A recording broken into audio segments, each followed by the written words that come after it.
Ulefunta Festival.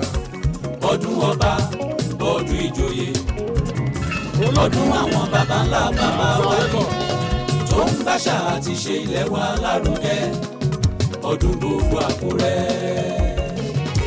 We are here celebrating Ulefunta Festival, which commences at the end of the 7-day seclusion period of His Royal Majesty Oba Alade Toyinbo Alade Lucy Ogunlade Odundun II, the Deji of Akure Land.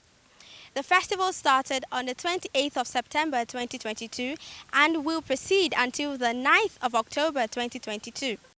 Today is day 3 of the Ulefunta Festival, and we are currently here at the Obafemi Awolowo Auditorium of the Federal University of Technology, Akure, for the annual public lecture entitled Curbing Electoral Violence and Allied Crimes in Contemporary Nigeria, the Role of Traditional Institutions in Perspective, which will be delivered by the retired Director of the Department of State Services, Barrister Sir Mike Ejiofor, FSI, under the chairmanship of the former military governor of the state, Major General Ekundayo Okpaleye. My name is Ngozi Onyejowa. On behalf of the Central Planning Committee for the Ulefunta 2022 Festival, I warmly welcome all our guests from far and near to the ancient city of Akure. I also want to congratulate our Imperial Majesty, Oba Dr. Alade Toyinbo Ogunlade Alade Lucy Odudu II, on the national honor recently bestowed on him by Mr. President and Commander-in-Chief in the rank of Commander of the Order of the Federal Republic, CFR. This year's theme, Curbing Electoral Violence and Allied Crimes in Contemporary Nigeria, Role of Traditional Institutions in Perspective, is apt and relevant as we prepare for the 2023 general elections. The topic is particularly relevant to Akure Kingdom, which has had our own share of electoral violence in various proportions since August 16, 1983. At this auspicious occasion of the delivery of annual lecture on the theme, Curbing Electoral Violence and Allied Crimes in Contemporary Nigeria, the Role of Traditional Institutions in Perspective. The lecture, as an important aspect of the annual Ulefunta Festival 2022, comes at a time that could not have been better than now. Now, let me, at this juncture, wish the Deji, the entire Akure community, very happy celebrations of its Ulefunta Festival. I've been wondering that why election in Nigeria should be an omen of problems.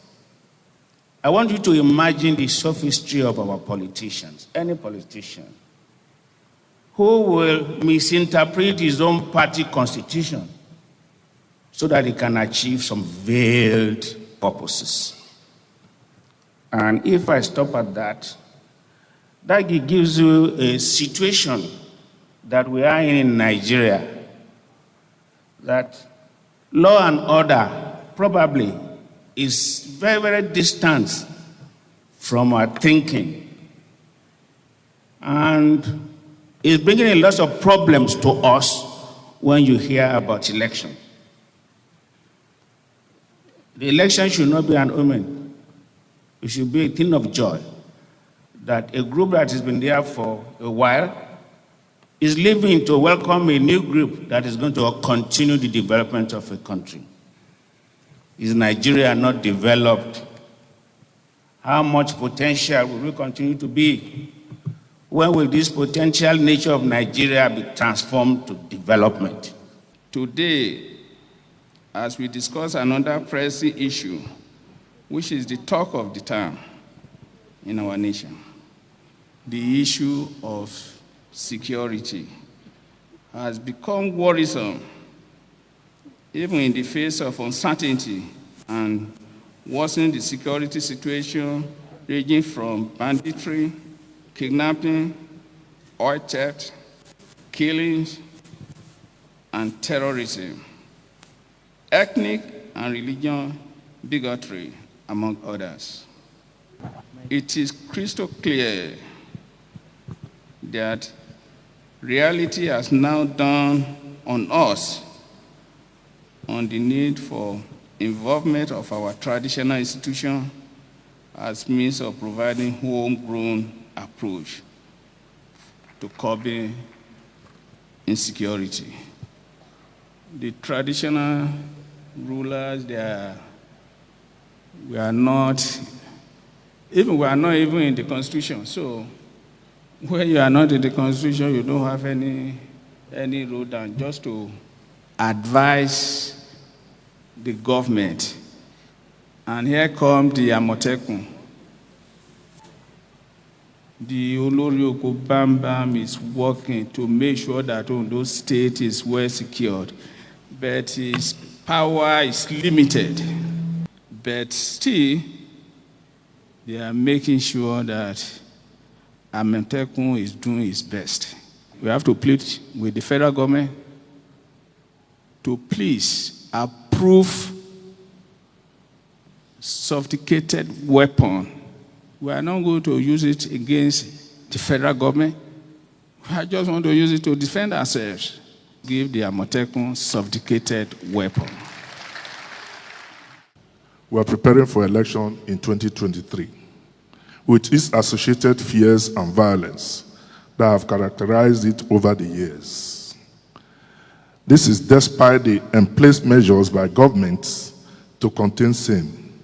Unfortunately, the more solutions are proffered, the more the crisis seems to exacerbate. This irony and many more will be examined in this paper, particularly as it relates to the roles of traditional institutions. You know, politicians have a way of doing things. The more you try to plug holes, they are ahead, trying to see what they will do to manipulate that function or the process.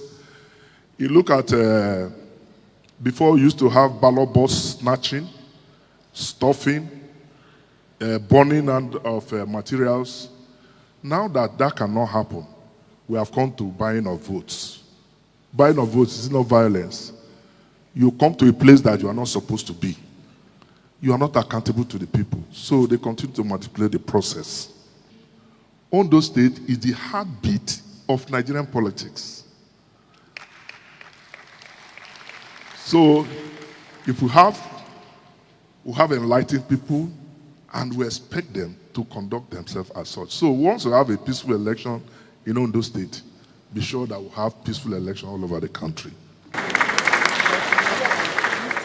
Today, Ulefunta has given us the opportunity to celebrate the glorious heritage, culture, and traditions of Akure. Like many other interesting festivals, we have yet another opportunity to rejoice and share special moments like this one with our loved ones and friends. Since you ascended the throne of your fathers, you have given life to Akure indigenous festivals, connected the people with their heritage, and you have pursued harmony between Akure traditions and culture. On this beautiful note, I wish you happy celebration and many more glorious years on the throne. There is no doubt traditional stool is an age-long institution that should be highly revered, and their relevance cannot be overemphasized. For us as a government, the traditional institutions are our partners in progress, and we will not take their noble roles for granted in nation building. even though the Constitution has not provided any specific role for them, but we know that traditional rulers are very, very important, and we are partners in progress. I want to begin by appreciating the state governor who is ably represented on this occasion by His Excellency Honorable Lucky Orimisan Ayedatiwa. Thank you so much, sir, for coming. I want to appreciate all the government top functionaries here present, using Barrister Charles Titiloye, the Attorney General of the state, as a point of contact to others. I deeply appreciate the presence of all the kings, the obas. We pray that your reign will be long. Thank you, everyone, for coming, for gracing this occasion. On this note, the event came to an end with questions being asked and answered. I am Ngozi Onyejiwa, reporting for North Sea TV.